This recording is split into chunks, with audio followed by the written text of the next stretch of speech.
Uh-huh. I didn't think that long. All right. Okay, first thing tonight, I'd like to get a motion for the approval of the amended agenda supplies. So moved. Any discussion? Okay, all in favor of the approval of the amended agenda, say aye. Aye. Aye. Opposed? All right, motion carries. Okay, patron comments. We have quite a few people here in attendance tonight. I do not have anybody written down that wishes to speak about anything. So with that being said, we'll move forward. The Oracle update. I'd like to invite Ms. White forward to discuss the livestock judging team for the national competition.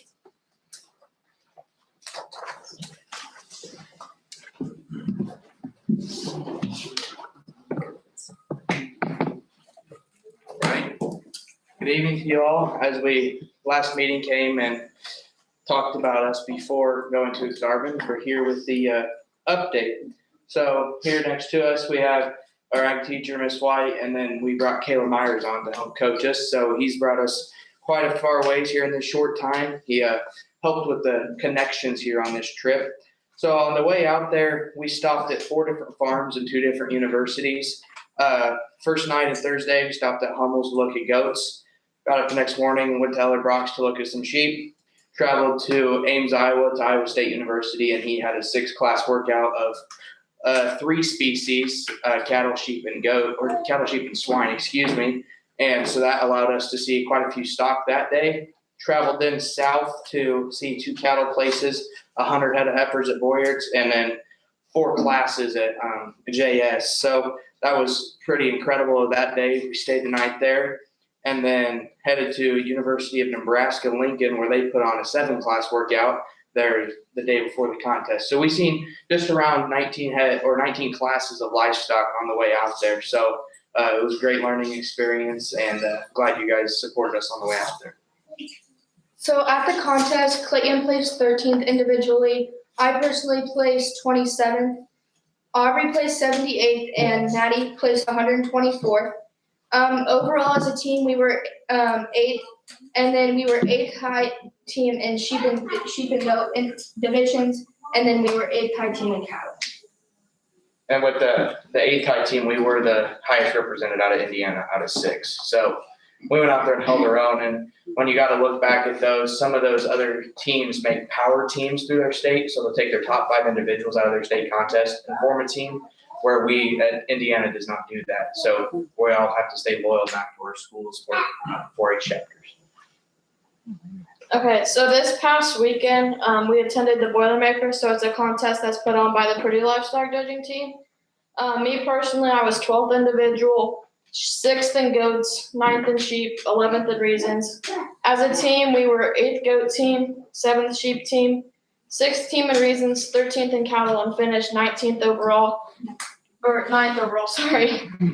This contest had like a lot of out-of-state kids, and then as like an Indiana team, we were 3rd.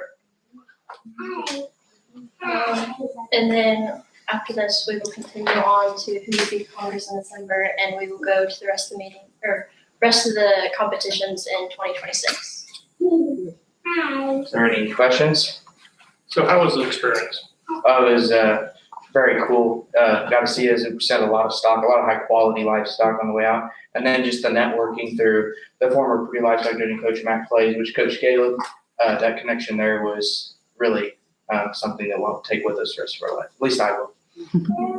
What year are each of you in school? I'm a senior. Me and Aubrey are sophomores. I'm a freshman.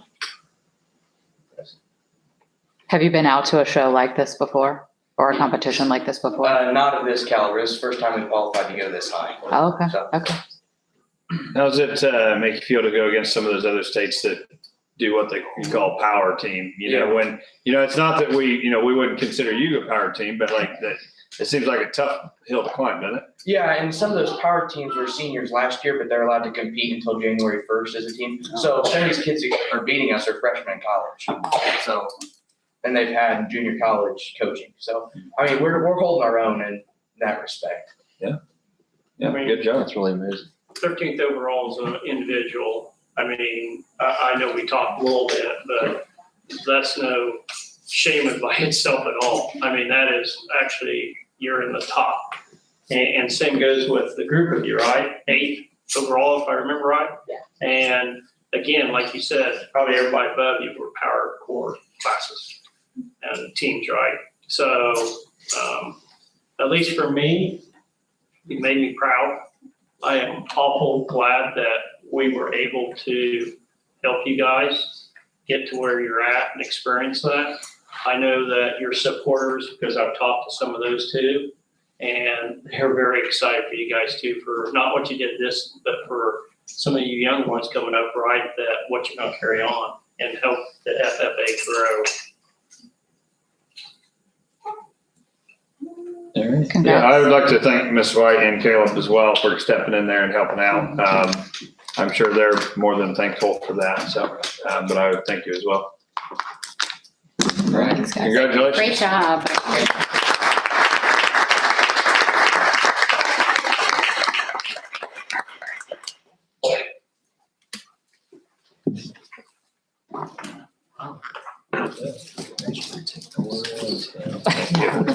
It's only. I am not that great. I got these from Amanda Scott.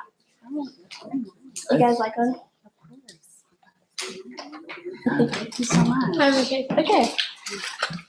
Oh gosh, I hate to take the biggest one, but I will. Thanks. Yeah, of course. Yeah. They're so cute. We should get this with the administrator report. Yeah. All right, well, congratulations again. All right, the recognition for DCHS students and staff, Mr. Long, would you please come up? We'll start off with staff first. So we'd like to recognize these staff members for an outstanding job so far this year. This year. So we'll just get right going here. First off, I'd like to have Mr. Nick Gaspar come on up. Mr. Gaspar has shown an exceptional commitment to his students, not only in the classroom, but also in the ways he supports them through challenges outside of school. He's eager to step in, help students who may be struggling, ensuring they know they're not alone and that their education remains a priority. His willingness to provide opportunities for students to learn no matter the obstacles reflects his deep care for their success. Perhaps most importantly, Mr. Gaspar approaches his work with tremendous patience, modeling the very qualities we hope to see in our students: understanding, resilience, and compassion. Congratulations, Mr. Gaspar.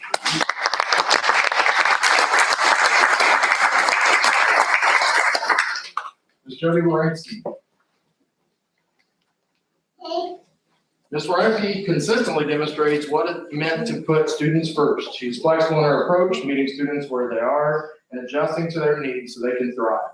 Her focus is always on what is best for her students, whether it's in the classroom and planning or her daily interactions. The dedication and student-centered mindset have made a meaningful difference in the lives of those she teaches. Congratulations.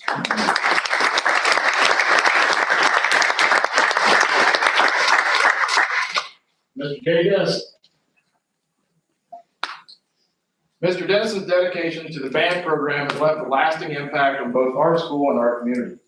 Through his leadership, he has continued the strong traditions of our band while also creating new opportunities for students to grow.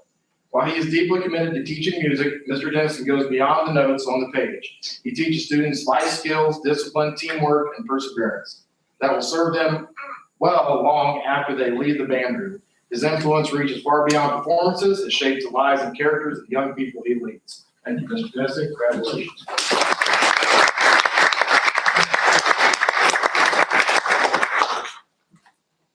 And then Miss Leslie Pickering. Miss Pickering is known for her willingness to step in and help with anything, always putting students and the school community first. One of her most impactful contributions has been the development of the Senior Capstone Program. This program not only holds students accountable, but also pushes them to reach their highest potential before stepping into the real world. Through this work, she has given our seniors both a challenge and an opportunity to grow in meaningful ways. Equally important is her dedication to building strong connections between the school and the community businesses. These partnerships have created opportunities for our students that extend their learning beyond the classroom and prepare them for future success. Congratulations.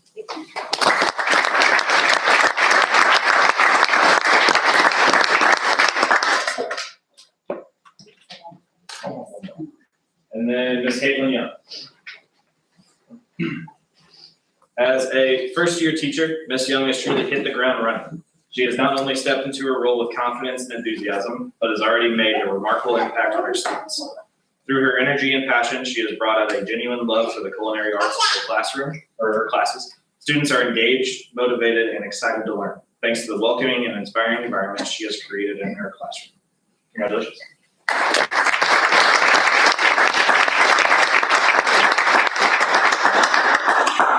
For the students, we're gonna turn it over to our Student Services Department, Ms. Dana Kirkwood and Jesse.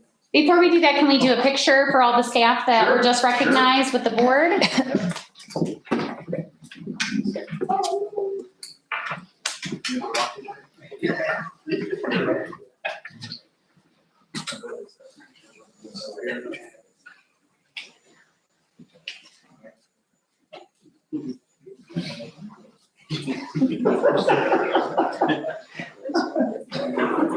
Oh.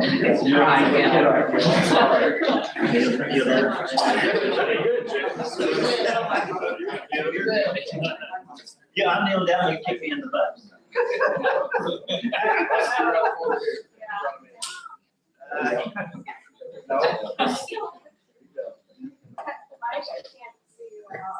He's trying. 1, 2, 3. Smile. One more. Thank you. Congratulations.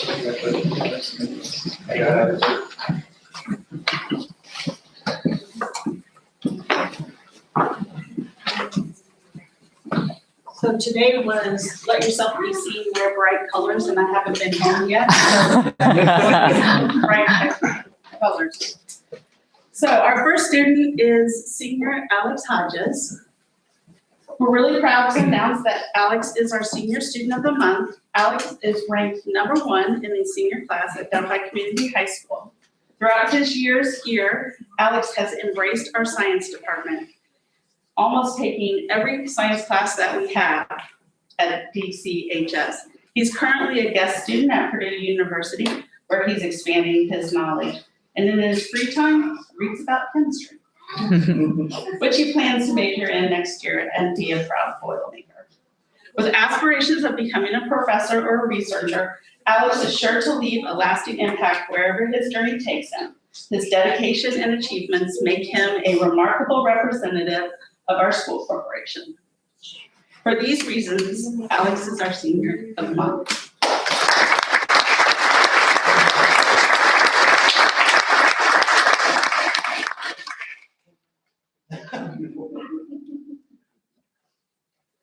Okay, so for our junior student of the month, we have Serenity McTee. So Serenity, join me please. So she's one of my little cherubs, I say, a junior who's quiet yet powerful presence among her classmates. Though she may not always seek the spotlight, Serenity's character, kindness, and strong sense of humor make her someone that everyone enjoys to be around. Serenity is an honor student who consistently demonstrates dedication and excellence in all her activities. She is a strong advocate for herself and her peers, showing leadership through both her actions and her voice. Outside of the classroom, Serenity shines as a member of cheer and entertainers choir, and also, if you didn't know, she has a band called Out of Mind, which was even featured at Old Sellers. Sen and I got to hear her that night. Since her freshman year, Serenity has truly come out of her shell, growing into a confident, talented, and inspiring member of DCHS.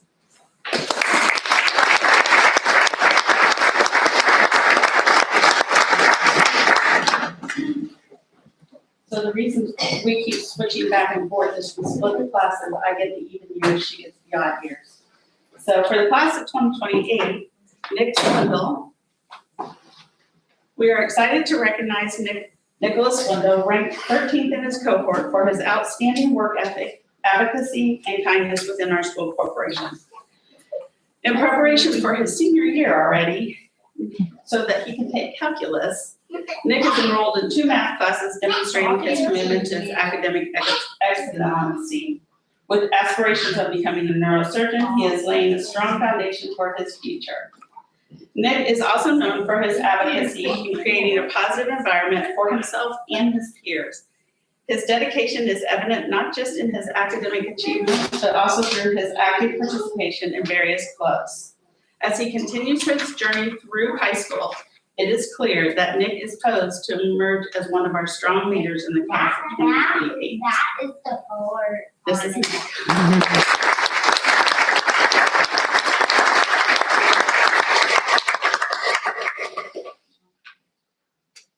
And our freshman student of the month, I don't see her here, Lydia. Oh, there you are, okay. I saw your parents. All right, Lydia is a freshman who is bright, creative, and kind-hearted, and she brings positivity wherever she goes. As a straight A honor student, Lydia loves learning and helping her classmates understand challenging materials, proving that leadership can come through patience and compassion. Lydia's interests and talents are as wide-ranging as her curiosity. She's an artist, a writer, a singer, and an active member of her church youth group. In middle school, she participated in NJHS, and then Sobel, academic, full, choir, art, and continued to explore and expand her knowledge on many topics that make her think.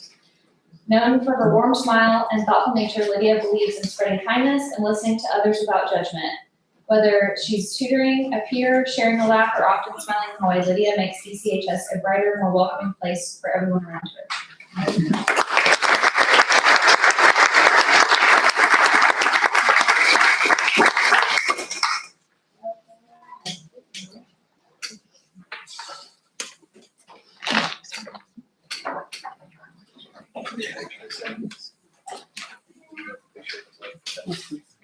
All students who just were acknowledged, if you want to come up for a picture.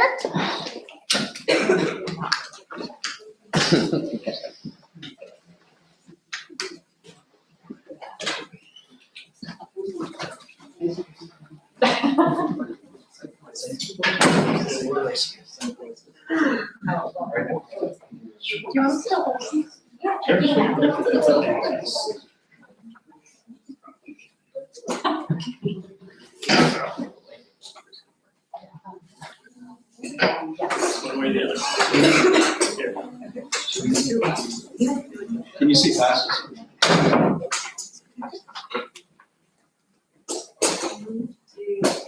Smile.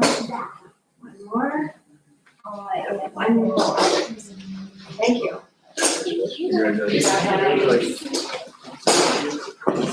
Yeah, I know. I really love that.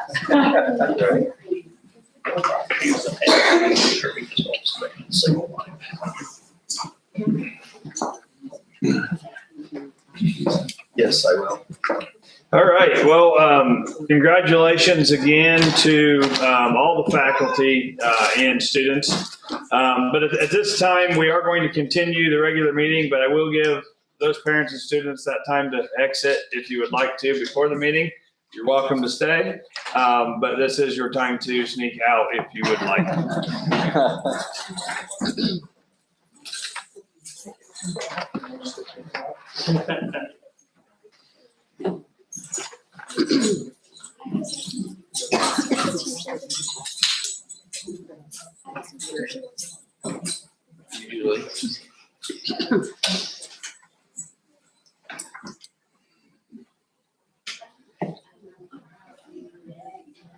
Okay. All right. Okay. Now with that, before we get too far into the meeting, we do have Junior Kennedy Brown here. She's filling in for our senior class representatives tonight. So we'd like to welcome her to our panel. So welcome. Thank you. All right. Moving forward to number 5, getting into some business here. I'd like to get a motion for the approval of the 2026 budget, A, B, and C, which A being the resolution to adopt the 2026 to 2028 capital projects plan. B, the resolution to adopt the 2026 to 2036 bus replacement plan. And C, the resolution for appropriations and tax rates for the 2026 budget, which have all previously been discussed. I move that we approve the 2026 budget items A, B, and C. Okay, any discussion or comments on those? Like I said, they've all been presented previously and nothing has changed. Okay, Hearing none, all in favor of number 5, approval of the 2026 budget A, B, and C as presented, say aye. Aye. Opposed? Motion carries.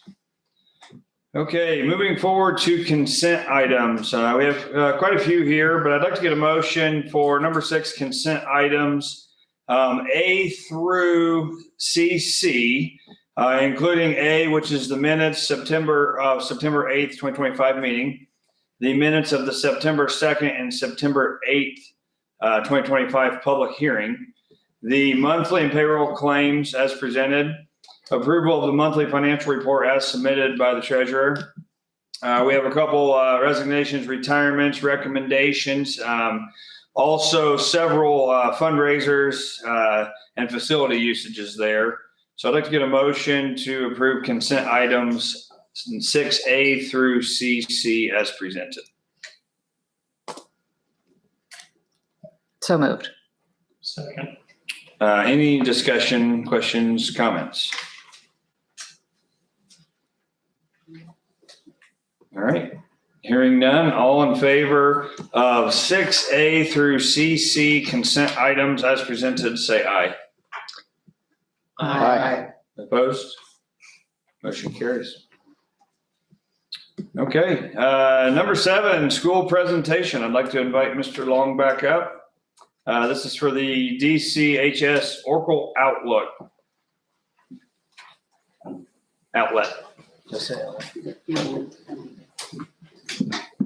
So to kind of give a little background of this, there are new diploma requirements for freshman kiddos. It requires some work-based learning. Just a quick overview, because we don't have enough time this whole week to go through the new requirements, but just kind of to give you some background on this. So work-based learning will be part of the different seals that come up here, starting with our freshman class that involve work-based learning. So to do an enrollment, which would mean towards college, they have to do at least, well, not have to, but to get an honors plus seal, which is what we strive for all our kiddos to get, they have to do 75 hours of work-based learning. Students that are going into the employment field, so they call that the employment honors plus seal, are looking at 650 hours before they graduate. So we're kind of ahead of the curve because this is Miss Stephanie Miller's brainchild here. And so what this is, a school-based business would meet the above requirements for students for graduation. So this would be something looking forward that we could do within our school building to get our kiddos some work-based learning experience. So at this time, I'd like to, Miss Stephanie Miller, come on up. She is the teacher of management fundamentals, as well as Lily Garrison. You here? Yeah, come on up. Eliza Hughes, Kat Stacy, and Brett Huffman.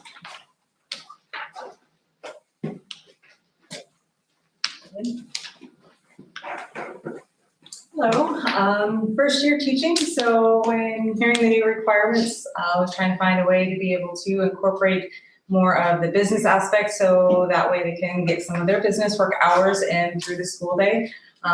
Went with Oracle Outlet, where we've got some goals that they will kind of go over what some of those are that we are striving for within class.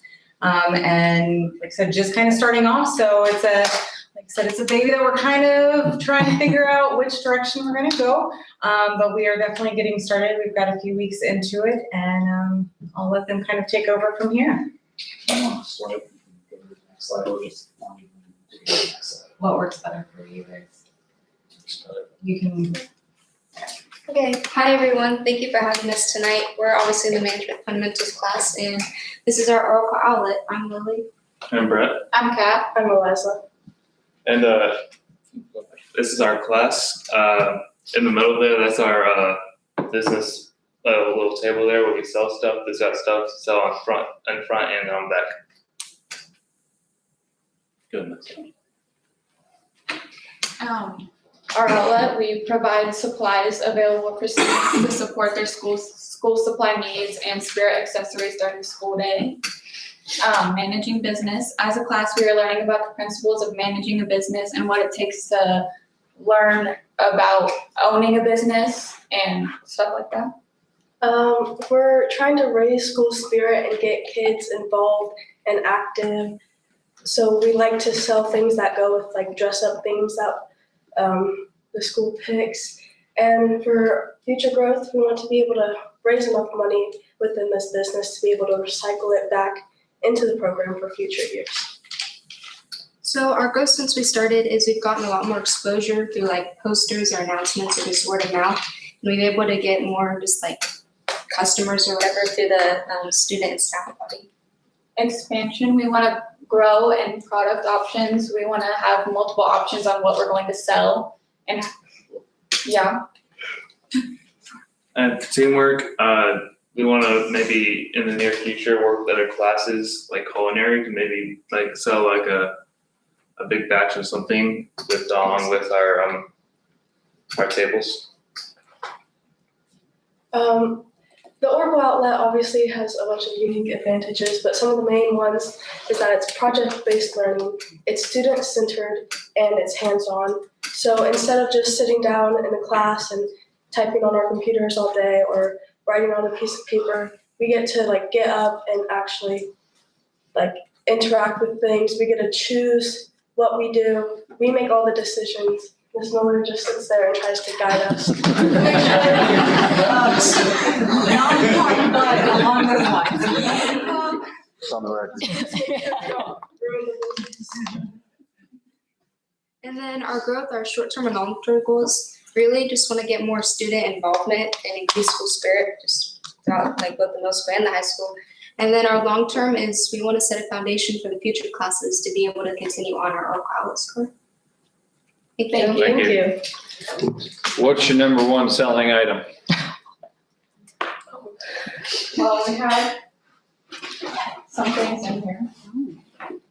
I would say our number one is we sell glow sticks. I think it's $5 for $1. We have school supplies. There's a bunch on our cart. It looks like he's got There we the top out of the treasure. So what's been your biggest challenge so far? You're just 2 weeks into it or so? About 3 weeks. 3 weeks. Yeah. So what's been, as far as you guys as management team, what's been your biggest challenge so far that you see will be your biggest challenge? I think it's like figuring out things that we think will sell. Like we don't want to have something that will flop. So it's kind of been something that we've had to learn. Yeah, and also like getting the word out that we're doing it. Because not many people like really know what we have and what we're doing. When you do operate. We operate every Thursday during lunch, A and B lunch. Well, I think word's gonna travel soon enough. So it might take a couple weeks, but people will start realizing that you're there every Thursday, so. Cool. All right, thank you. Thank you.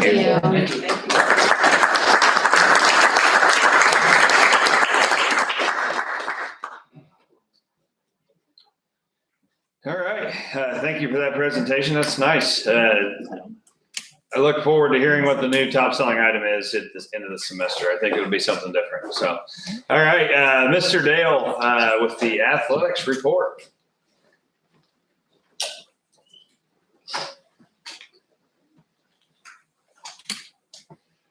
One of the big ones from the last month, I put in the report was we saved about $1,000 on scoreboard controllers. Nevco wanted to charge us an inordinate amount of money to change basically a watch battery. So did my research, figured out what that was, and we had all parts shipped to us, and then I just did it in-house. That saved us a ton because we had to do all the controllers at the same time because they were all purchased at the same time. So that was a big one. There's some IHSA updates that I have relayed with our counseling department. We're looking at some possible changes. They've loosened some of the rules for seniors as they're outgoing. Obviously, if they're ready to graduate, starting their second semester, they have loosened it up so they don't have to be a full-time student to be able to participate. You can have a reduced schedule, which I think for most of us, hey, if you've done all the things you're supposed to do and you want to go work for a bit and then come back to practice, then I don't think that's probably a problem, but we're going to go through that process of looking at those and seeing if that's something we want to go down that road. I did put in here to recognize one of them's here tonight. Kennedy's here tonight. But her and Abby Brown and Kiera, who have both been injured a bunch, and then Keegan and Elliott, the four of them have kind of been like a marketing team for me. They come in once or twice a week in my office during homeroom. We sit there and talk about different ideas, and I think a big reason why our student section has increased is because the four of them are coming up with these different things that the kids seem to be grabbing onto. So I want to make sure and recognize what they've been doing over the last couple of months. And then we have kind of an exciting, and we've been working on, I've been trying to get this since I came back. Coach Pulver has put together a parent board that then can kind of operate as a youth basketball board to be able to go and create something that these younger kids have at least a chance to come and play some basketball and just get exposed to it. So right now, the plans that I've seen, they're planning on doing like 4 camp dates right around Thanksgiving. So kind of before and after Thanksgiving, 2 weeks and 2 weeks. And then when we come back to Christmas break, they'll have four dates where they'll play games either against some of the other schools or intramurally. But they're still working on that because obviously that takes some time to get the other schools in line. But I think it's a big step forward for just giving the elementary kids a place to go play. It's something we can support. So there, and then Dr. Moore and I have been working a lot on some of these potential facilities updates. We just spent a long day together looking at some different options for different projects. And I know we have at least one on the agenda tonight that we'll talk about. So I won't take up much more time. I'll be back. Thanks. All right, looking for the technology report, Mr. Vogt. I'm going to use a little bit of a security blanket here with the presentation to walk through some of this stuff with you. First, I want to thank my team, Drew and Colby. They work hard, they're flexible, they're innovative, and they embody the spirit of lifelong learning. For example, I can't list everything that they do, but Colby recently rewrote the code for our tech and maintenance tickets to provide an email to the submitter that the ticket's been resolved. So that's kind of a nice little feature that's in there now. Drew does a great job with device repair, and he had a great idea today for kind of a flash sale of chargers to students who don't have them, because we kind of have extras right now just because we do. We've collected them over the years. Toshiba printers, we replaced them all in June.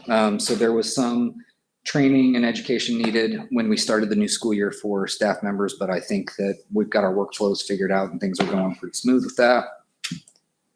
Same with the teacher laptops. When we went down from desktop and Chromebook just to one laptop with a docking station, there was some training required there too, and some small hiccups, but we kind of got through it, and I think we're doing pretty good now. October is Cybersecurity Month. Probably didn't know that, but we have new CrowdStrike endpoint monitoring on all of our Windows machine corp-wide. We just got that done in the last 3 weeks, finished up with that. Admin training through KnowBe4. This is another software that the state provides. It's just some general cybersecurity training. We've assigned that to the admin team and corp office staff. We are doing some monitoring of all of our staff right now, and we'll be doing some other training based on kind of the results of that monitoring. Okay, AI in education. I'm part of a Wabash Valley Ed Center Tech Leaders Group. We are doing an AI in education book study. We're collaboratively putting together a resource for educators that's going to help them embed ethical and safe use of AI into the curriculum. So that's kind of a project that we're going to be working on throughout this year. And then hopefully we'll be able to share it with our respective staffs later on, probably next fall. I'm attending a conference on 10/31 specifically about best practice in AI policy and planning for districts. Dr. Moore and I have worked together to identify Title IV grant funding that can be used to purchase some enterprise level AI software with training. There is a small group of teachers and I right now vetting 3 potential software choices: Magic School, Conmigo, and School AI. All of them include safeguards and guide rails for the appropriate use of AI in education. So there will definitely be some learning curve involved with that. But we're looking to have this available to teachers by the end of the month, and hopefully some training for different buildings in November or early December, depending on when you guys can get me on the schedule. Skyward Cumulative. Skyward has not announced yet the end of life date for, they do it on state by state basis. They haven't said what it's going to be for Indiana yet, but it's coming up soon. About half of Indiana schools have already switched to cumulative. SMS is the old version. If we commit to a 2028 date now, that gives us some flexibility in order to pick which date we want, which just based on all of the things that happen in the summer, the week of July 4th is really ideal, so that we can get it done. We can go live before the beginning of school starts, but after all the state reporting stuff is done. E-rate 2026. E-rate is federal money that can be used on certain networking type things, essentially. My projects that I have planned for this year are UPS updates, which are just the big battery backups, not super exciting, but they go bad every now and then, so you have to replace them. And then the big one is Cat 6 cabling project. Ideally, what I'd like to have are 5 new Cat 6 cables run to every room, from a network closet to every room, because one of them is used for the phone, for IP phones. One is used for the access point. One is used for potentially for a new speaker. And then we would have 2 extras that we wouldn't have to attach to a patch panel, but they would just be there in the ceiling in case we need them for damage to a line, or if we're future proofing against other IP devices in the future, other types of things that we're going to want to put in classrooms. So the cost of running each new line is essentially just the cost of the cable itself. You don't have to pay for extra. So I figure we might as well just put some extras in there. That's kind of my big project.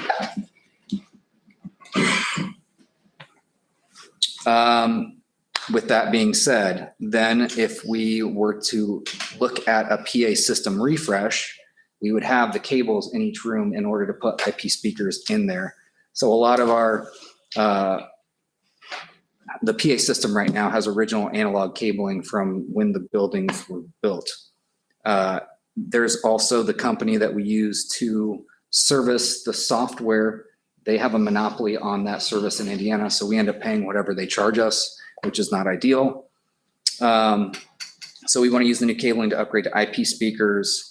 I'm still investigating different softwares, but we want one that has no annual license, a better user interface for an easier user experience, and the ability to integrate with other systems like door access and alert systems and cameras. We don't have to do all that once. A lot of these softwares, it's modular where you can do a little bit at a time, but it would be nice if they had that capability so that we had all those things on one user interface and it was all really nice and easy to use.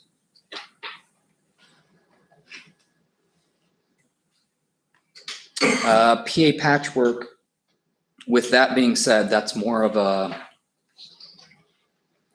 medium to short-term project. You know, maybe we could get something started by next summer, but we're worried about some of these areas in the building that don't have any PA access at all right now. So science hallway, locker rooms, auxiliary gym, we want to get that stuff patched like now. Gym audio refresh. You guys might have more questions about this later on too, but last spring, in order to get the sound system to work for graduation, we had to call Brand in to kind of do an emergency temporary fix. Some of that equipment is also original and it's been patched together over the years with a couple different projects. Chip said it's not really loud enough for some events. So I sought out bids from 5 different companies, and Scott Twyble from Avila, he did the DCES gym sound last fall, and we've been happy with those results. He was also the lowest bid, so to me, it kind of seemed like a no-brainer. And we're happy with the work he did. The speakers come with a 5-year warranty. So if you've got more questions about that specifically later on, I'm happy to answer them. Camera project.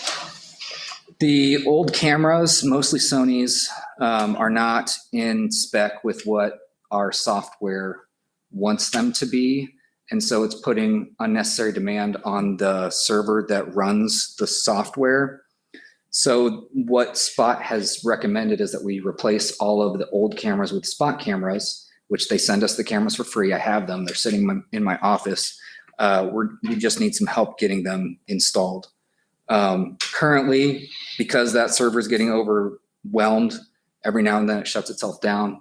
We have an alert set up so we know that when it happens right away, we can go and we can reset it. But any downtime before we physically reset it, we don't have any data on those cameras. So, that's a problem. So this would help us fix that. This would be across all buildings, including Camden, and it would help increase security and visibility. The state made changes to the database that we use for special ed. It's now PowerSchool, and so that's come with some problems, but we've been working with Susan Evans of the consortium to get all data exports working the way that they need to. We also recently looked at our workflow for how do we get the data from PowerSchool back into Skyward so that we can use it in-house. So I've trained our high school and middle school TORs on the proper way to do that data entry. I still need to schedule time to do that with the elementary teachers. State reporting, Colby did a lot of hard work on state reporting for this cycle, but the October cycle is completed and it was just submitted last Friday. The numbers are generally pretty positive. It looks like we're not losing students at the rate that we were the last 2 years. So, and in fact, we were exactly flat with where we were from February. I added some storage to the Skyward server because it's been acting kind of funky lately and it's improved its stability. Apple School Manager, we don't have a whole lot of Apple products around here, but there are still some old iPads and some people have Macs. And the way that it used to be was they would put personal Apple accounts on those devices. So if they left the corporation, it was tied to their phone number and we had to factory reset it in order to recover that device. So we're working on setting up Apple School Manager and getting it to integrate with the Google Admin Console that we already use to make it just easier to manage those devices. And that's all I've got. Sorry, I know it's a lot. All right. Okay, thank you. Thank you. All right, busy times in technology. Let's move forward to Dr. Moore with her superintendent's report. Well, first I want to start by just acknowledging we've made it through the first 9 weeks. I can't believe it. 9 weeks have already passed. And I just want to thank our team. And by team, I mean our teachers. I want to thank our administrators and our directors. And of course, the corporate office staff who support me day in, day out. And also the board, thank you, our families, and our students. So as you can see, just with the information, we haven't even gone over everything tonight. There's a lot going on here at Delphi, and I feel a lot of positive things. I feel like we're moving forward in a great direction, but I know I can't do this alone. And so I just want to thank everyone, and I appreciate you for all the hard work during these first 9 weeks. Excited for the rest of our school year. So thank you. And then I'm going to move into just talking about a few things. Assessment and data. We did have PSATs at the high school. I-Learn checkpoints are going well. That's new for the state this year. Typically, we probably remember spring assessments, but now the state has moved to ongoing assessments where we get that feedback immediately and can respond to our students. Also, we are doing a great job at all levels, I would say, with data analysis, making sure we're looking at strengths and areas for improvement for all of our students and using that information to guide instruction.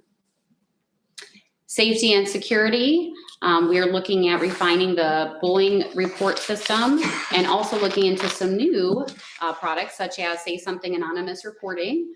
So Mrs. Kirkwood and I are attending a meeting tomorrow, I believe, on that reporting system that will be sharing information with families.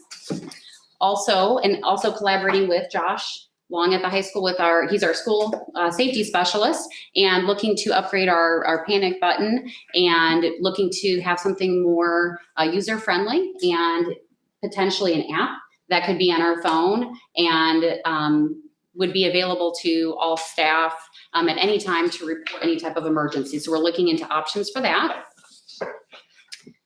Continuing with it's been great to meet with teachers across all levels. I've been in the buildings recently to discuss the changes for the teacher appreciation grant and appreciate that feedback from our staff, which has also led to pursuing a formal mentoring program. That's something I'm working on right now, and we'll be gathering input from administration, but want to make sure that we're supporting teachers with that teacher appreciation grant.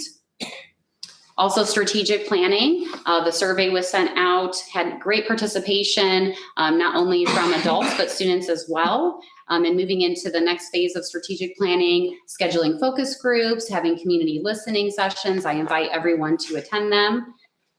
Also continuing to meet with our students, with the Superintendent Student Advisory Council. And our first meeting was fantastic. We have another meeting here at the end of the month.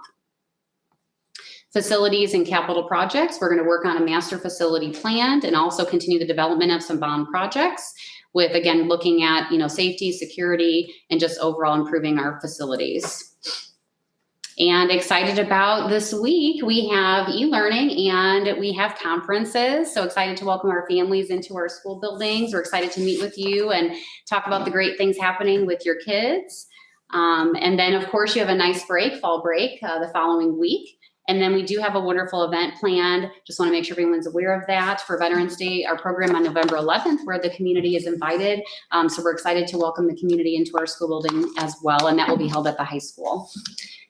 And then, as Joe already acknowledged, our enrollment is fantastic. I'm very proud that, people want to be here, and I think they see the great things happening here at Delphi. So very proud superintendent. Thank you. All right, thank you. Okay, several reports there. Moving forward to new business now. We've got quite a bit of new business here. So let's go ahead and get started. I'd like to get a motion to discuss 9A, B, and C. 9A being the resolution to open a bank account and appoint authorized signers. Also 9B, additional appropriation resolution. This is for debt service. And then 9C, the resolution to designate digital payment depository. So I'd like to get a motion to discuss 9A through C. So moved. Second. All right, Dr. Moore. So the first item discusses authorizing several individuals for the bank account that would be holding the funds for the 2025 bond. That would be myself, the treasurer, and the administrative assistant. And then looking at B, this is in regard to the 2024 bond. And so this would be additional appropriations for a 2-year repayment. And then C, this is related to a PayPal account that would be utilized to deposit funds in. And that is A, B, and C. Any questions or comments? Okay, hearing none. All in favor of 9A, B, and C under new business as presented, say aye. Aye. Opposed? All right, motion carries. Okay, now I'd like to get a motion to discuss 9D, which is to appoint a technical review committee. This is for the 2025-2026 design build project preliminary timeline, as well as 9E, which would be design criteria consultant agreement. I'd like to get a motion for 9D and E. So moved. Second. Dr. Moore.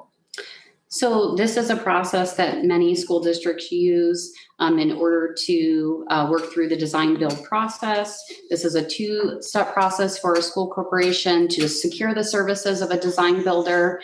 Step 1 would be request for qualifications with legal advertisements. And then step 2 would be request for proposals. And my recommendation is that we are utilizing the Rollins Group. Any questions or comments? You've worked with them before? I have, yes, at a previous school district, yes. Okay. I find them to be very responsive. They do a great job and follow all the legal requirements that are needed to work through this process.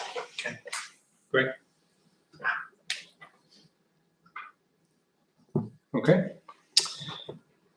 All in favor of 9D and E as presented, say aye. Aye. Opposed? All right, motion carries. All right, 9F, I'd like to get a motion to discuss the sale of 2 international buses, bus number 4 and bus number 14 on the public surplus. So moved. Second. Dr. Moore? Well, as part of our bus replacement plan, as we are purchasing new buses, we want to make sure that we are, moving the inventory that now is old and being replaced. And so that is what and also Mrs. Stigers is asking for, is to make sure that we are advertising these buses to be sold. Any questions? Do we know the years and miles on those buses? I do not. The state requires you to get rid of them at a certain age, or you have to pay, or you have to inspect them a lot more. More 12 years. 12 years. Twice a year. So with our bus replacement plan that we have advertised, these are the buses that are slated to be removed next. So I can't tell you the specific mileage, but we are following the recommendation from the state. Do we take the cameras off the old buses and use them again? Not typically, because they're outdated and we want to put in new equipment. And with the new buses that we purchase, they come installed with new cameras. So we want to utilize that updated technology.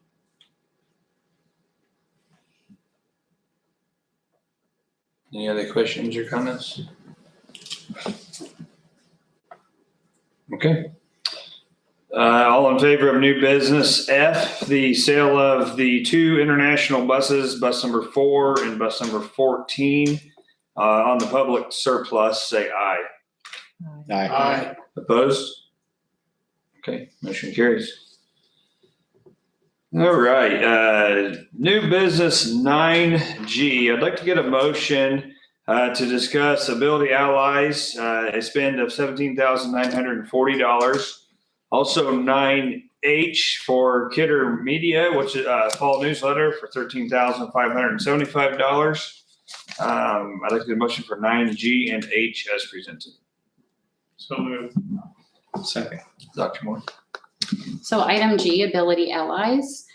These are for services related to a matter related to special education that is confidential in nature. And with H, Kidder Media, this is the fall newsletter that was distributed to our local community and beyond, sharing the great things happening here at Delphi. Any questions or comments? Just for the record, Kinder Media, that includes postage, everything for that amount. That is absolutely correct. So Okay. production and for postage. Or over 12,000 or so, 12 plus. Is that I'm right? thinking of all the postal codes. Like, I think that could be close. Yes, I don't have the exact number on that, but we included not only our local community, but beyond as well. 12,000 plus for it. Yeah. Approximately, yes. Yep. When will we have another newsletter go out besides the fall newsletter? So my goal would be winter and spring, 3 times a year. The winter edition, I don't know that we will expand as far as we did here at the fall. Probably more focus on our local community, but the spring then we would want to expand, and that would be a great time that sometimes families are looking for a different choice. Anyone else? All right. All in favor of number 9, new business, letters G and H as presented, say aye. Aye. Opposed? All right, motion carries. Okay, number 9, new business. We've got a couple tech things here I'd like to group together. I would like to get a motion to discuss letter I for Skyward SMS to cumulative migration. Also 9J, the gym refresh for a PA system. 9K for PA patchwork, and 9L for camera installation of 87 cameras. So moved. Second. Dr. Moore. And I'm going to turn it over to Joe. So I've kind of discussed some of this already. Skyward, they have not released the Indiana end of life date, but it's coming soon. So we've got to migrate, and the migration services are the $8,502. And the annual computing services, that is for Skyward to host the data in the cloud. And they've told us that when we migrate to cumulative, we have to switch to that system rather than having it housed here. And Joe, it would be fair to say that we've been talking about this because we need to get on their calendar to secure the dates for this migration. Yeah, it's already too late to do 2026. If we want to do 2027, we're probably at their mercy for whatever dates that they have available. So 2028 gives us time not only to move our data, but then also to choose the date that we want to go live. How far back does the data migration go? I mean, do we take Like how everything far out of back Skyward or? do we keep the data for how many years back? Yeah, That's a good question. I don't know yet. okay. I'm guessing they'll tell me once we start the actual, like, there's a whole team that walks you through all the steps in the migration, which is why it costs $8,000 because it's kind of a lot of work. So the computing services, $3,000 for a 3-year contract, is that 3,000 total or 3,000 per year? Just 3,000 each year, Yes. just for clarification. Yeah. Okay. And Joe, in comparison to what we currently pay, what is that like? Well, we don't, are you talking about the 3,000 per year? Right. Well, we don't pay for that, but we pay for other costs like having the actual server here and managing it here, which, you know, it takes time because we got to do all the updates ourselves. Mhm.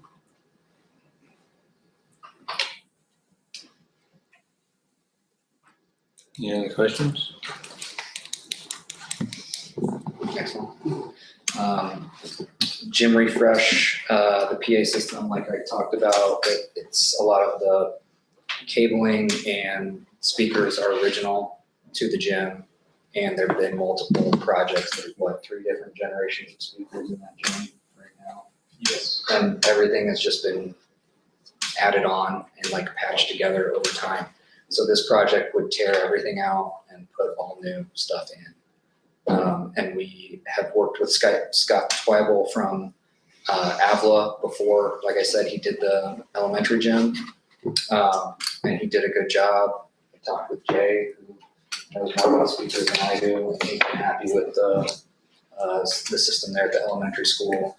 So it was also the lowest bid, so I thought that one to me seemed like a no-brainer. Will these be today's wireless speakers so they can be placed to provide more clarity instead of that old? They're gonna be wired, there's gonna be an auxiliary cord so you can plug in, but you can also do Bluetooth, so it's got both options. Did you already share with us the cost? What's that? Does this one also have a virtual assistant?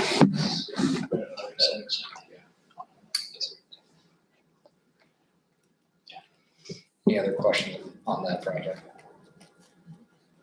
Okay, the PA patchwork, like I said, there's some areas of the building, science wing, locker rooms, and the auxiliary gym that don't get any PA announcements at all right now. So for a security reason, that's a problem. So we want to get that done. And Scott Twyble from Avila also came in with the lowest bid on that as well. So he's somebody that we trust, and so that was my recommendation for that one as well. Yeah. Did you get the price? Yeah. Yeah.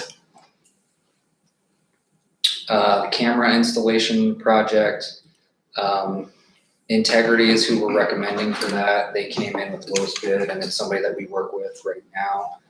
They help us with networking stuff. I've got a pretty good relationship with Bill Taylor and Rich Parker. So I know that they're gonna come in, they're gonna do a good job with that. And they're also the ones that help us manage the camera software, like on the back end, the configuration. So if it's not done right, they're the ones that are gonna have to deal with the problems that it brings. So I know that they're gonna do it right. All right, any other questions on IJ, K, or L? Mr. President, just for the record, would you state off the cost of each one? just for the public. Let's see, so the Skyward, the migration is $8,502. That's for the installation, and it's $3,000 per year with a 3-year contract. Let me pull each one of these up here. The gym PA system, It's $20,130 for the equipment and $7,000 for the install. Does not include the lift that we would have to rent, which would be about $1,000. So it's not the 75,000 that's on here. no, those are all the bids. There's all the different quotes. Just total cost of scope of work. He included all of the bids. So all of the bids are. You have the line items from each The entity. Quinlan, When you have total cost of scope of work, you think of what we're going with the project, not everything added together. Joe, can you be clear which company we're moving forward with or you're recommending that we move forward with, please? Quinlan Babish provides the equipment and Avla provides the install. Okay. so $28,130.47 is the total for that PA Yes. refresh. Okay. But Kirk, you definitely pointed out how high some of these quotes are. Right. That's all just for the public to understand. Yeah, brand came in around 75,000. Okay. Yeah, so several, that was the one thing I noticed about a lot of the quotes is none of them were real close to each other, which was kind of odd, but, It's kind of why the state likes us to have 3 bids when it's above a certain amount. the, camera install, you're going with Integrity Network Solutions, which sounds like they're the ones monitoring a lot of the things we have with that anyways, is that correct? $8,917.50 to install those 87 cameras. And then that was it.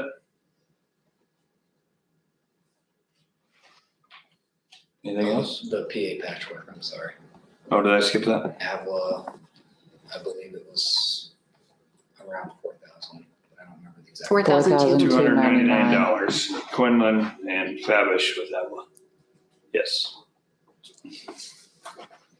Good job compiling all the quotes. Yeah, thanks for the work. Okay, under new business, all in favor of 9I, J, K, and L as presented, say aye. Aye. Opposed? All right, motion carries.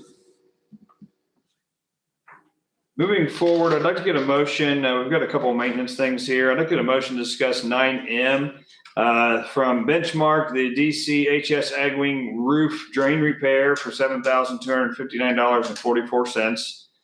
9N Benchmark, that's DCHS boiler number 1 and number 2 repairs, $29,410. And then 9O, which is for Lee Company, DCSC indoor outdoor bleachers repair for $17,980. So moved. Second. Okay, do you want P in there with that agreement? Yes. Okay, sorry, and I'd like to also get a motion for P, which is for elevated, that's the DCHS standard maintenance agreement and standard repair agreement as presented. So move on the amended. Second. Okay, Dr. Moore. I'm gonna turn over to Chris. So the roof drains, the drains were leaking in the classrooms and it wasn't good. We'd have to have trash cans in there. The threads were corroded on the piping when they connect to the drain to the ceiling. So they had to redo that all the way back because they switched to PVC. And if you look at the invoice, it's already done, but there's a lot of hours, 63 hours. It took a lot of time.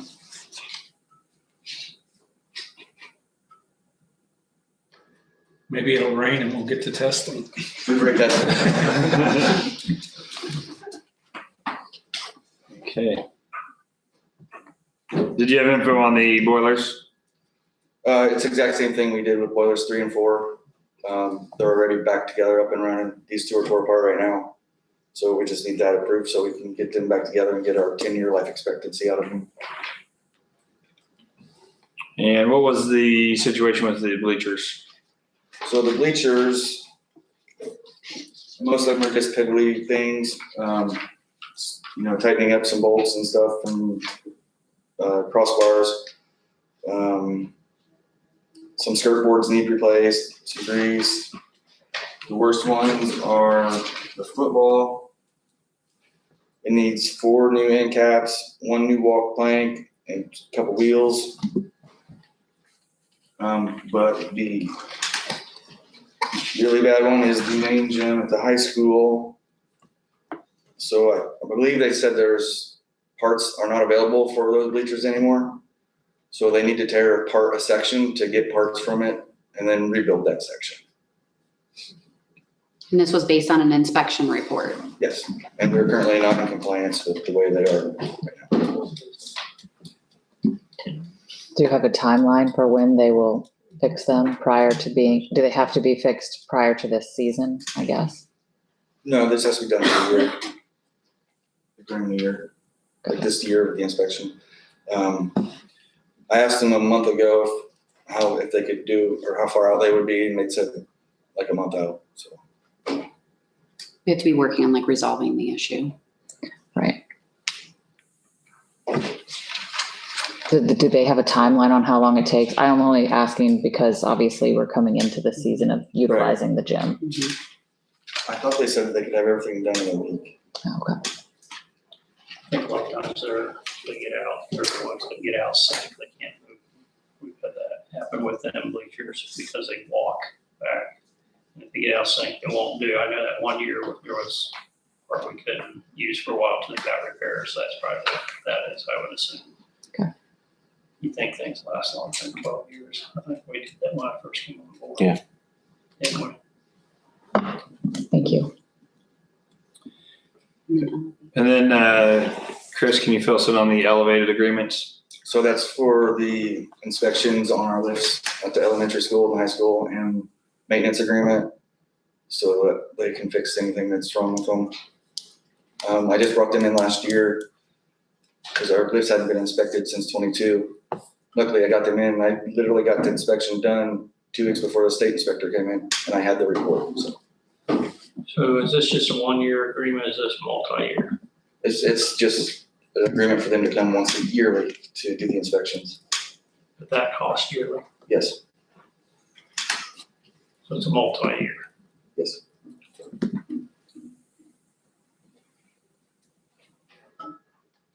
Even though there's supposed to be an end date on multi-year though, in maximum of so many years. So I know they're coming, it's semi-annual as well. Yeah. Let's I see thought that they here. did a thing where what couldn't be more than so many years. It can't be everlasting, is what I'm saying. And I was just trying to see if there was an end date on it, and I didn't see it, but that don't mean anything. My wife will tell you that. Yeah, we do have to provide them with notice if we want to get out of this agreement. Yeah, As long as okay, both parties it's- want to engage in it is what Yeah, the, 110 a month, and we designate. Okay, that might be what we really need to make sure we do. Okay, so it sounds like on that one, we just have to make sure that we notify if we're wanting to get out of that. Any other questions for Chris? All right, thanks, Chris. All right. Now, hearing all the information from 9M, N, O, and P, all in favor of new business M, N, O, and P as presented, say aye. Aye. Opposed? All right, motion carries.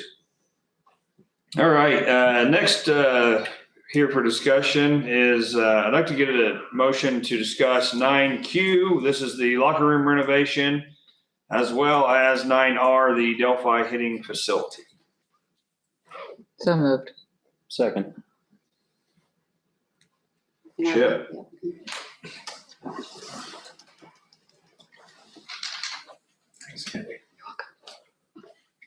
I'll start off obviously within the order we're in. So the locker renovation, we've been working on this for a little bit. I kind of reached out to my professional network. I got, ended up with 5 recommendations for people to work with for different reasons. One of them elected to not bid at all, didn't even come on site. They're more of a custom fit. So the smaller scale we were doing really wasn't in their business model. Another one does specifically football lockers that are more open air. So for more of a multi-use room, they actually came on site and looked at it and decided it was really, like, that you're not going to be as happy with ours as you would others. So they elected to not bid. The 3 bids we did get, one is a factory direct price, no installation, no demo. So there's a lot of work and a lot of expertise that then we either got a subcontract out or do ourselves.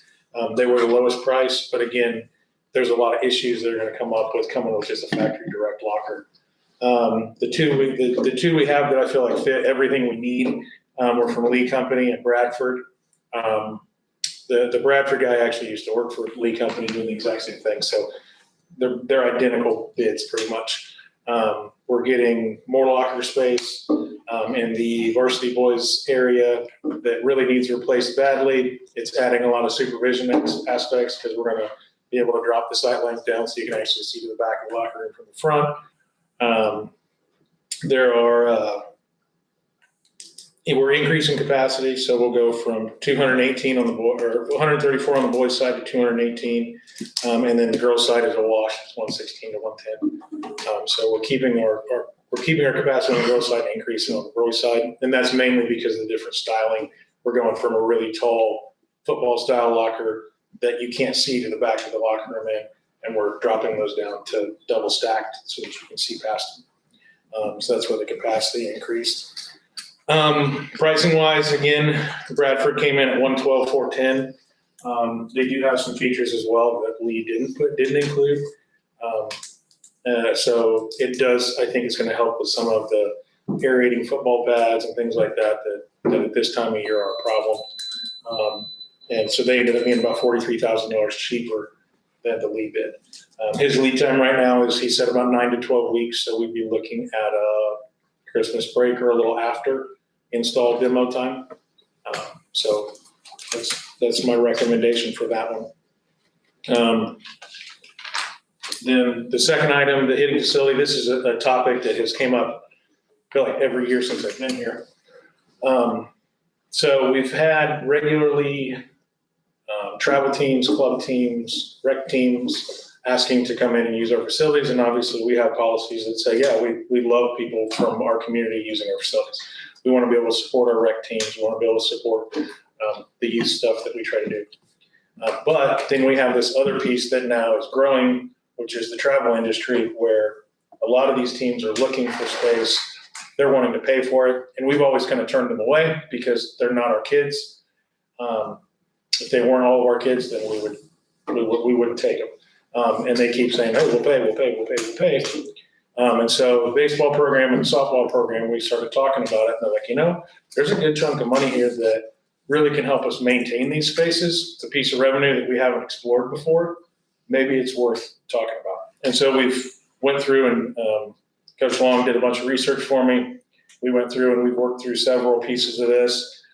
We've talked with Dr. Moore several times. We went through all the Neola policies that apply to this. We've talked to the attorney, and we've kind of Frankenstein some things that we like from some of the agencies or some of the other organizations around us that are already doing this. And I think it's a chance to kind of pilot something that, one, we're going to get kids in our facilities that are not our kids. They're going to be here with their friends of kids that are our kids. They're going to see, hey, they got some pretty cool stuff there.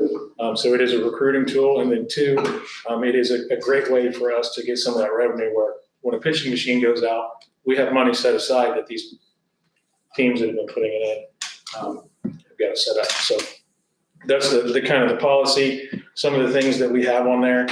Our current plan is to set a sub account within the athletics account that these rental fees would go into. So they'd be set aside for when we need to change out a batting cage or things like that. If we get to a decent chunk of money, and we can go do a big project at one of the baseball or softball facilities that goes straight to those two programs. We got to have somebody on site that's one of ours. So one of our board group coaches or one of our staff members would have to be here with somebody who's not us. Obviously, if it's one of our coaches that's doing it with their travel team, that's different, they'd be fine, but if it's somebody else, we would need them. And then I know there was a question about keypad situations. We put a thing on here about, this was us working through the problem. How do we, so say a coach wants to come in 10 minutes early, they're the first one that's scheduled to be there on a Sunday and just get set up. How do we get them in the building if our person's not here yet so that they can just get set up? And our thought was to do something like an open house lock, like a realtor would use, that we can change the code ourselves. When no one's renting it, we just take it. There's nothing out there, but for those times where we have, hey, I want to come in at, I'm practicing on the first one at 9. I want to come in at 8:45 and set up. Okay, we can set that out there and then our person's here at 9. So that's kind of the rundown of that. One thing I like, and I've been actually kind of harping on this anyway, there's no cameras out there. And we need to get camera security out there now. If we're gonna have other people even coming in, there really should, in today's world, there should be cameras, and there's no reason why we shouldn't be able to get them out there. Which would go into the point of either your swipe cards that you, right? The same thing, right? That's what we're talking about. And so I think that's one thing we really need to make sure that we have, not only outside but inside cameras in that facility. We do on everything else, and that we really should have there. But I applaud you for looking at how to generate revenue. We can consult with tech on that. We can do it. Okay. Because cameras around can do, maybe take some of the old ones, they don't have to be maybe quite as good as well. The issue is getting access to that. Yeah, right now the internet out there has been. Well, everything's resolvable. Right. When it comes to There are technology. options you can explore. Take off the church lot. They got one in that one building, right next to it. It would work out great. Okay, any other questions for the locker room renovation or the hitting facility usage? Just one question. Does that renovation include showers at all, or is that just lockers? No, that is, so that'll take out, that'll demo all of the girls' PE, all those blue ones, the really old ones. Yeah. Those will all be demoed and gone. The original islands that are there will then be repurposed. They'll be, I forget how tall they are. Look at the quote. I want to say they're 5 foot tall. 4 foot. So they'll be 4 foot on those islands, so it'll end up being about 5 foot tall. They're double stacked, so you'll have a 2 foot tall locker double stacked on those. And then when you walk in, the right side, the side that the bathroom's on, that row of lockers will be demoed out and then replaced with double stacked 2 foot tallers. And then on the boys' side, when you walk in, the hallway that goes back to the showers, those will all be ripped out and replaced with double stacks. And then all of the old football lockers will go from 90, I think it's 4 to 72, 6 or 5 foot tallers that are wider, and then we'll have 3 to 3 feet or 6 feet of the double stack where you can see the back on each peninsula. Does that mean on the football side that the equipment will no longer fit in those lockers? No, they would. It still will. Yeah, and what it'll do, so it'll change it's the new style, is you have, each one of those will have a foot locker that's basically 2 by 2 by 2. That locks, and then above you'll have an open space that you can put whatever you want, and you'll have another space that's lockable. And then the top will have a pad rack, so those will not be scattered all over the place. You'll actually have a place to put them. Good. So all of our equipment will have a place that it can be placed. Yeah, and then they'll have 2 spaces to lock their own stuff. I think it said in there you're redoing stalls as well. Is that Yes, that's included in part that of quote? the No, quote there's just was, a couple the back. boys' bathroom stalls they were well past needing redone. So those, and then all the benches in both locker rooms would be replaced. Thanks. Yep, we'd have new wood benches and all those. It's exciting. Are those varsity lockers original? I don't think so. I think that's probably the second version. I would, knowing where they were, I think they were manufactured in like the 80s or 90s. Okay. I would bet it was around 2. They were there when I played, I know that. That was a long time ago. You're telling on yourself, Jeff. Way back. Yeah. Anything else for Chip? All right, thanks. All right, all in favor of, lost my place here, new business Q and R as presented, say aye. Aye. Aye. Opposed? All right, motion carries. All right, new business 9S. I'd like to get a motion to discuss the MOU between the DCHS and Ivy Tech for high school-based dual credit for the 2025-2026 school year. So moved. Second. Dr. Moore? This is our annual agreement with them to provide, opportunities for our students to earn dual credit for various courses.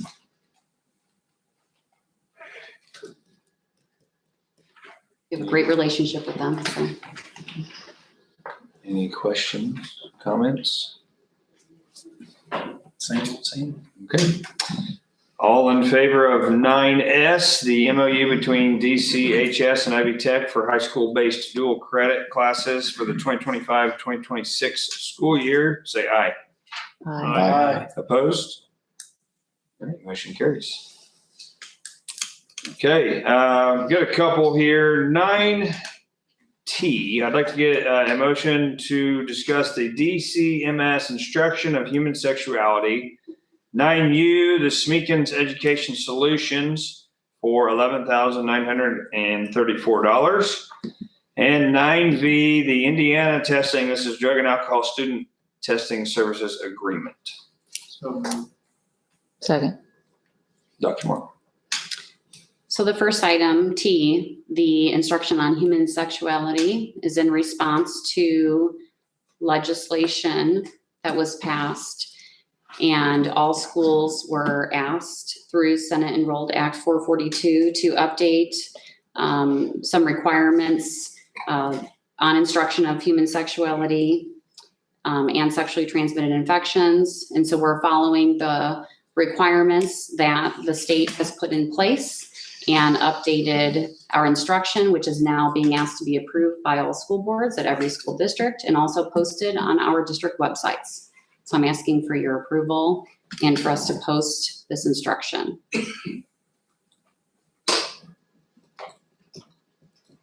Any questions on that? Okay. For the Smetkins Education Solutions, this would be professional development on writing instruction for our elementary staff, and this would be paid through a grant. This is something I've worked with Mr. Hawk on to address needs that he's identified at the elementary level. Any questions on that? Okay. Next is an agreement for drug and alcohol student testing. We already have a policy in place for student drug testing. We also have families that consent to this as part of the registration process. And as part of our current policy in place, it outlines the specifics of which students and the frequency. The plan would be is to utilize this company.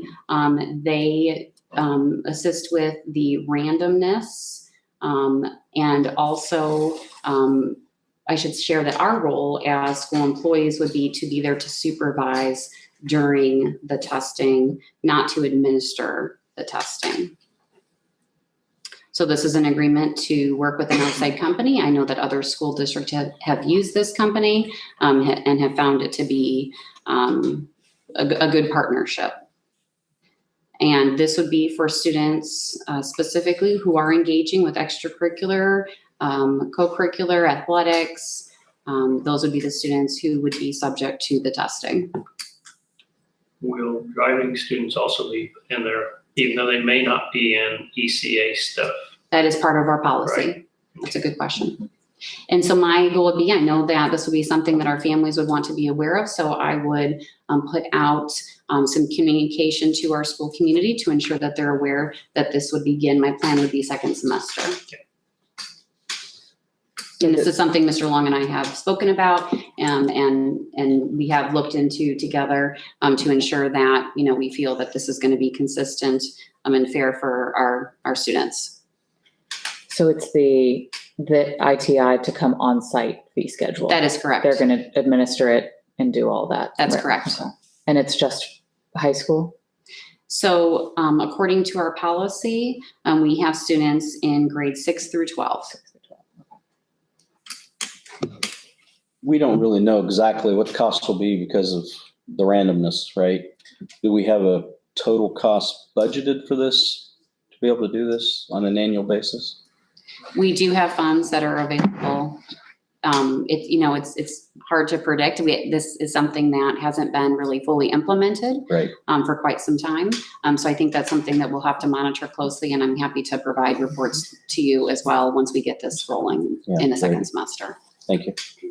Well, that's a good question. So do they recommend so many students per month, per quarter?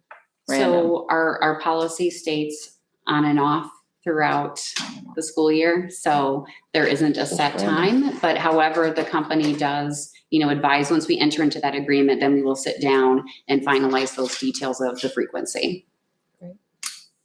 Stephanie, when we used to have it, one come on off site years ago, and I've been back in Carol's timeframe, that it was about a third or 25, I forget how that was, maybe it's quarters, 25%. They thought that they would throw into that of our student population. They figured there'd be about 10% of our students that would never do that because they don't drive, they don't participate in ECT or ECA stuff. So, yeah. But that was a high. And that did not include junior high at that time either. And this does mirror even what our neighboring school district, Carroll, does. So this is nothing that's unique to Delphi. I'm glad to see it come back. It's not to catch. I agree. It's a deterrent. Well, I think the other benefit is they do the random search, we do not. So it takes away the finger pointing of someone being pinpointed because they don't know who these kids are. Yeah.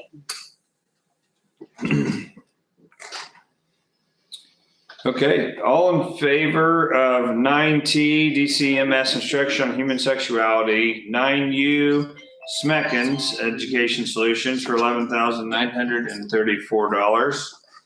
And 9V, the Indiana Testing for Drug and Alcohol Student Testing Services Agreement, say aye. Aye. Opposed? All right, motion carries. All right, 9W, I would like to get a motion to discuss the performance evaluation system for director personnel. Second. Dr. Moore? We feel very strongly that every employee should receive an evaluation for each school year. And so what you will see here is evaluations that are for our directors who do not have specific evaluations related to their area. So that's what I'm asking you to approve. Any questions or comments? Okay, all in favor of 9W, the performance evaluation system for director personnel, say aye. Aye. Opposed? All right, motion carries. 9X, I'd like to get a motion to discuss or to amend all Neola anti-harassment policies, naming Dr. Moore superintendent as compliance officer and Title IX coordinator. So move. Second. Dr. Moore? Our current policies, some do state individuals who are no longer employed here, and through the recommendation of our legal counsel, this is their recommendation. Any questions? Is that your recommendation? Happy to do it. Thank you. All right, all in favor of number 9, new business, letter X, to amend all the old anti-harassment policies, naming Dr. Pamela Moore, superintendent, as compliance officer and Title IX coordinator. Say aye. Aye. Aye. Aye. Opposed? All right, motion carries. All right, we're gonna try to round out almost round out new business. I'd like to get a motion to discuss 9Y, the high ability handbook, 9Z, the strategic and continuous improvement plans for the DCES, DCMS, and DCHS, as well as 9AA, the classified handbook for October 2025. So moved. Dr. Moore. So first, the High Ability Handbook. This is a document that we have available on our website for families, staff, and students to review, that discusses the different levels that we have in our high ability program that's in place. I work closely with Mr. Hawk on this. He is the administrator who oversees high ability. So we have worked together to update it. Next, for our school improvement plans, each school improvement plan was developed or updated by principals who took the lead on that, collaborating with other staff within their buildings. This is something I've met with each of them about, and this plan asking for your approval for each of our school buildings. And DCES does include Camden as well. And then for the classified handbook, this handbook, I worked closely with Michelle on to review and is updated to reflect this school year. Any questions or comments? All right. All in favor of 9Y, the high ability handbook, 9Z, strategic and continuous improvement plans for DCES, DCMS, and DCHS, as well as 9AA, the classified handbook for October 2025, say aye. Aye. Aye. Opposed? Okay, motion carries. All right, 9BB, I'd like to get a motion to discuss the first reading of Neola policies, and we have several here. Dr. Moore will go through these once we get a motion. This is the first reading. This is just to hear about them. So moved. Second. Dr. Moore.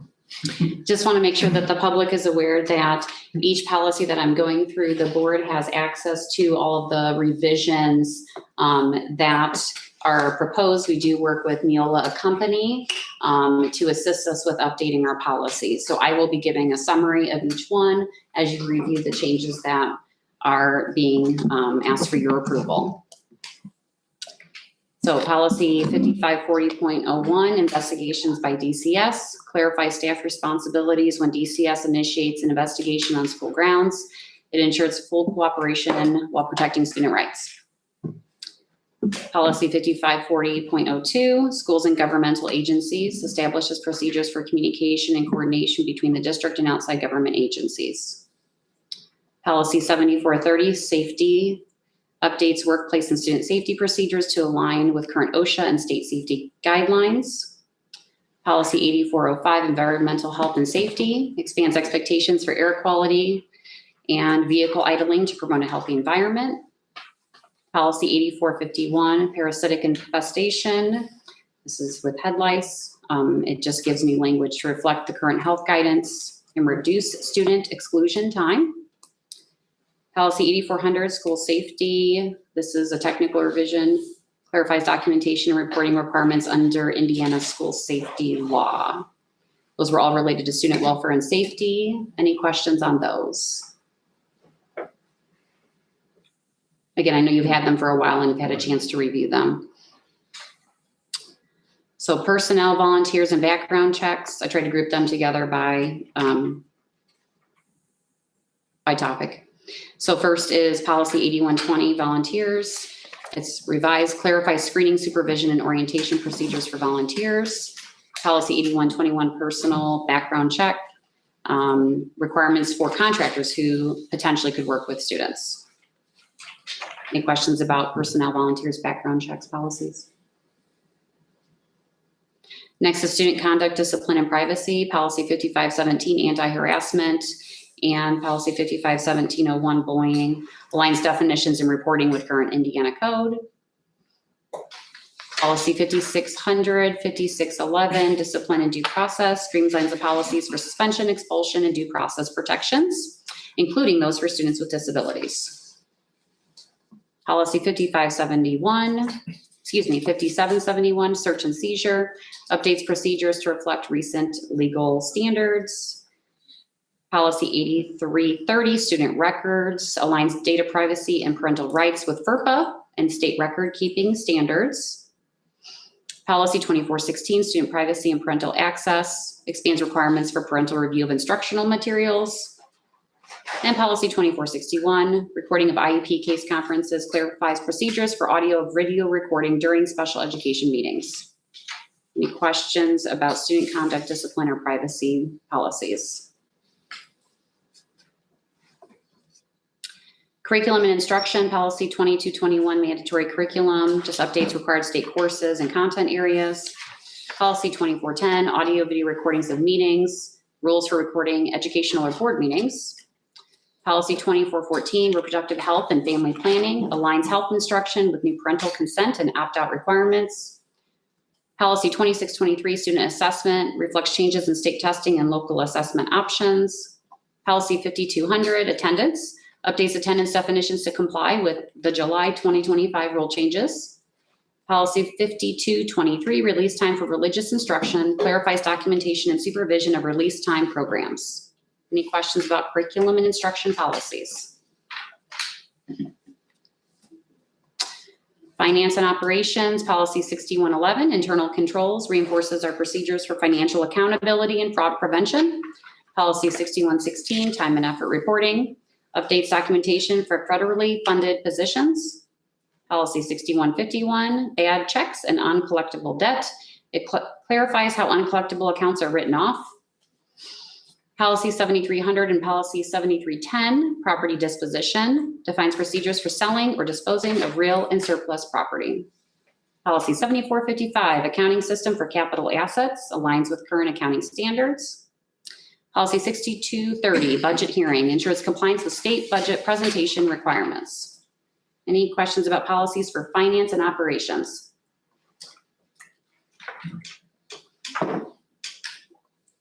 Facilities, food service, and transportation, policy 8500, food service program, and policy 8510, wellness, updates nutritional standards and wellness goals. Policy 8540, vending machines, this is rescinded, eliminated due to overlap with food service and wellness policies. Policy 8640, transportation for field trips, replaced by updated administrative guidelines, that was rescinded. Any questions about facilities, food service, and transportation? Visitors and community relations, policy 9150, school visitors, clarifies visitor identification, check-in, and supervision procedures. Policy 9160, public attendance at school events, updates expectations for conduct at school events. Any questions about visitors and community relations? Employment and compensation, policy 3220.02, supplemental payments for teachers, reflects updates related to differentiated pay and new state guidance on stipends. And some other, I would call them miscellaneous policies, 7440.01, electronic monitoring and recording, expands the parameters for security cameras and electronic monitoring to ensure transparency and privacy compliance. And policy 5540.01 and policy 5540.02 establishes two entirely new policies focused on interagency cooperation and DCS investigations. Any questions on those policies? And that would be all the policies. Thank you. Come back for the second read. Okay, so once again, no vote on BB. Just basically the first reading of these updated Neola policies. Yes. No, go ahead. Basically, these are either just revised, some of them rescinded. So standard protocol that we go through. Did you have anything else on this?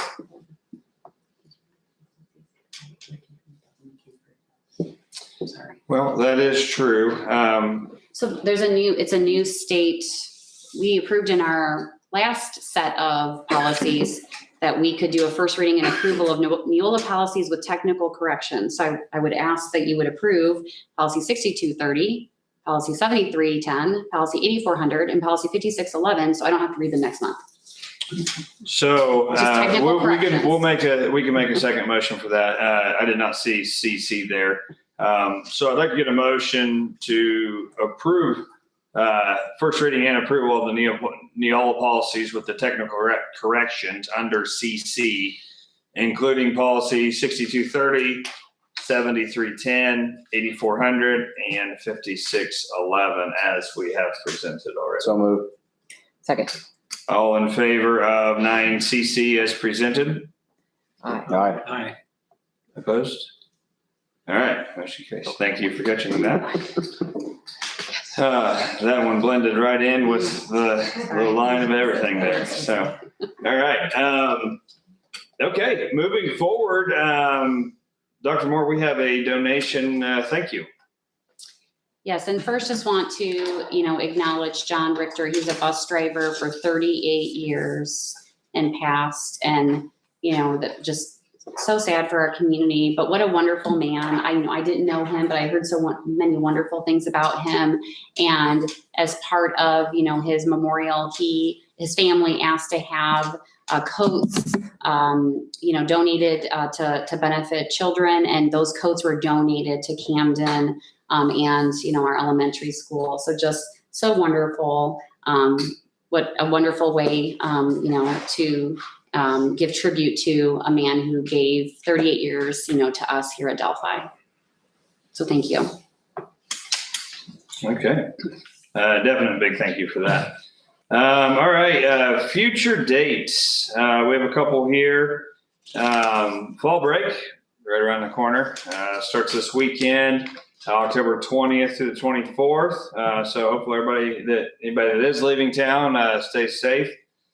Also November 10th, that is a regular board meeting here in the DCMS Abbey and Libby Memorial Library at 6:30 p.m.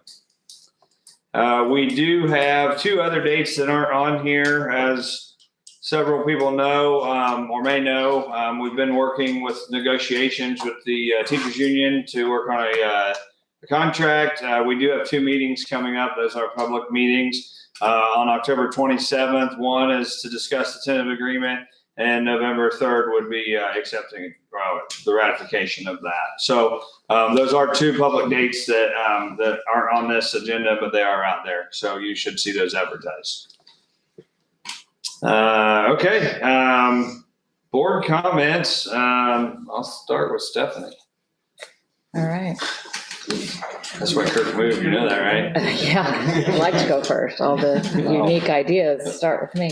Well, I just would say, good luck to the athletic teams going into sectionals, I think in probably 2 weeks. I know those brackets came out for a lot of the teams. So good luck to them. Safe travels for fall break for those heading out of town.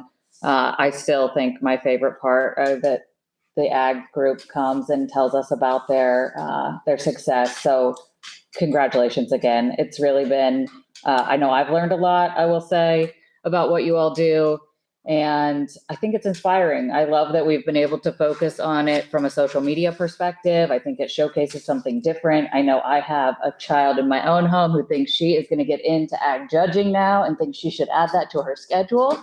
So I just think it's really great. And I appreciate you guys coming back to meetings and sticking it out this time that we could tell you again how proud we are. So I think that's great.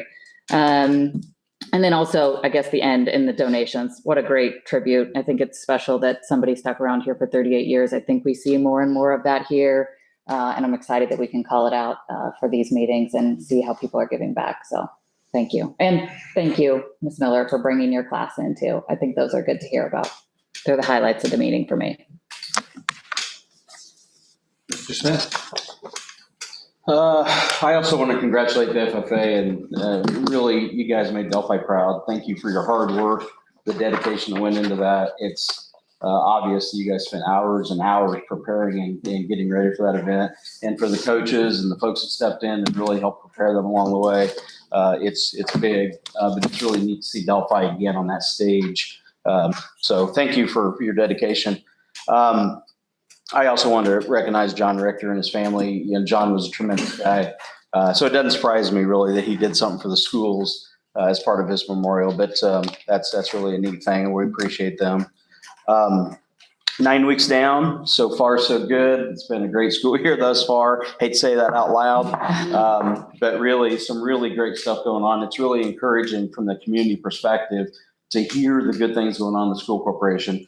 And again, as much as it pains me to suggest that we've had nothing but compliments, I have had nothing but compliments this year. And that's unique, but it's a testimony to really the dedication of our staff, our teachers, our administrators, the support people, our new superintendent, and so I just want to say thank you for that and congratulations on really getting off to a great start. And I'm really excited to see where the rest of the school year takes us. All right, Mr. Schwarzkopf. Again, I gotta mention about John and his legacy and what he did, and Stephanie, you're right. With the codes and stuff, that everything's passed, and they just continue to give, right? And so we thank the Ritter family for their years of service and their loss. The other donations that we've gotten to in the past and stuff, I know we've got support for the livestock team. I just again want to thank those people on that. Probably the most thing I want to say about the livestock judging team. Thank you. I'll take these anytime. I just won't eat them in front of you. The staff, of the month, the students of the month. It is always great to see that. Thank you for pushing that on through or admin on doing it. It is great to be able to recognize those staff, whether a teacher, whether a custodian, they all need to be recognized. I was told the bus drivers, you're our first class and our last class of the day. And so they do it that way. Mrs. Miller, thank you again for the class and everything and what they do and how they're doing that. I think that's one thing to be able to build pride internally going outward, and are just things that we need. And Mrs. Dr. Moore, thank you very much for taking a shot at us, and that to be able to, like Gil said, there's always going to be a little bus chat. There's no doubt about that. But just the positivity of everything, the complaints from other school corporations, I love it. And so, I don't care if it's live, but I'll take it. He can come back and say something. But it is, though, that we are doing great things, for all students. That's the thing, for all students. So I'm going to leave it with that. Mike, I know you got a few things. Yeah, right. I want to get back to the FFA winning the national, going to national. If it was a sports team that's on par of winning the state championship, they'd have a sign for you as you come in and out of Delphi. It's that big of a deal. So I think you're worthy of a sign or something like that, or at least a bulletin board for a while. I'd like to congratulate again all the students and staff that were recognized tonight. Students of the month, and see our faculty recognized it. I think they aren't recognized enough sometimes for all the work they do. Hidden underneath our consent items was a change or revised improvement per job description for our office help across the way. So, and you're just much appreciated. Everything you do across the way over there, I think not everyone knows. They know what goes on over here at the schools a lot. They just don't know what you do over there in the administrative office. So good job, ladies. It's well deserved. Joe, I appreciate the technology report tonight. I know you made it look easy, but you had some time invested in that. That's what you do good. So we're glad to have you. Thank you very much. So I was happy to see our ADM numbers stay steady. That's really good for us. We can improve on that. Thanks, Dr. Moore, for all the summary on the Neola reports, so we don't have to get down into the minutia. That's really enjoyable reading. And I hope everyone has an enjoyable fall break. All right, Mr. Strasser. All right. As usual, I will echo my board members' comments, but also, acknowledge the FFA judging team and all the people that assisted with it as well. So it shines a bright light on our school. I appreciate that. I'd also like to acknowledge that we spent a lot of money tonight. Okay. But we did it in a way that we're improving a lot of our facilities, and some of it's much needed. So I appreciate Dr. Moore, you and your staff and all that's going on to do those improvements. That's it for me. All right. Kinsey Brown, you do get an option here to give your comments tonight. So this is your chance. Thank you for having me. It was a really cool experience. I've never been to one of these, so it's really interesting to see, I think, actually what goes on really behind the scenes and what you guys talk about. And yeah, I'll probably come to another one. 10 out of 10. Good job, you guys. Do you feel you got thrown under the bus on Neola policy night? So I will say that I did not exactly catch all of that. I figured some of that was a little out of my depth, so not really above my pay grade. So, but you sounded very confident, and I appreciate that. You were very well spoken. So. Okay. All right. I can round out the comments here. One other thing we did kind of, I don't want to say hid under consent items, but we have 2 retirements, Brian and Amy Tonsoni. Brian, 20 years, Amy, 28 in English and 7 in the library. So those are, and as long as they've been around, I didn't have them. So I kind of feel like I missed out for somebody that's, been here that long. So personally don't know a lot about them, but I did meet Amy a couple years ago at one of the, like a hiring event. And she was great to work with. So big thank you to those type of people that when they do leave, they left a lasting impression here. Also, just congratulations to all those kids, teachers, everyone that is getting recognized. Even the ones we didn't maybe talk about tonight, whether, it was cross country runner that won, a race or things like that. We hear about those all the time, and it doesn't get old recognizing them. So we need to at least know that there's kids out there that aren't being talked about, but they are. So just know that.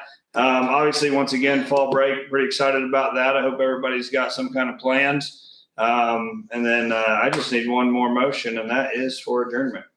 So moved. Second. All in favor? Aye. Aye. All right, meeting adjourned.